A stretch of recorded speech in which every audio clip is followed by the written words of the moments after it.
Norway हा देश अनेक बाबतीत वैशिष्ट्यपूर्ण आहे. तेथील स्वालबार्ड सारख्या ध्रुवीय वर्तुळालगतच्या भागात हिवाळ्यात अनेक महिने सूर्यदर्शन घडत नाही. मध्यरात्रीचा सूर्य हा ध्रुवीय परिसरातील नैसर्गिक चमत्कारही नॉर्वेमध्ये पाहायला मिळतो. ध्रुवीय वर्तुळाजवळ असल्याने नॉर्वेमध्येही आकाशात ऑरोरा किंवा नॉर्दर्न लाईट्स हा रंगीबिरंगी प्रकाश ज्योतांचा खेळ पाहायला मिळतो. हिवाळ्यात नॉर्वेमध्ये प्रचंड थंडी असते. आता तेथील एक छायाचित्र लोकांचे लक्ष वेधून घेत आहे. त्यामध्ये एक व्यक्ती हवेत गरम पाणी फेकत असताना हवेतच या पाण्याची बर्फ होत असल्याचे दिसते.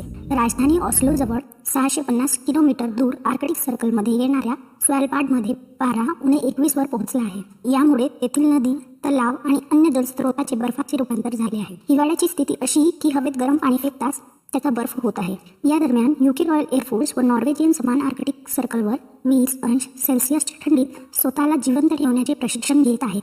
यात हवाई दलाच्या एका तज्ज्ञ रेजिमेंटचे गनर, अभियंते, डॉक्टर, चालक आणि शेफ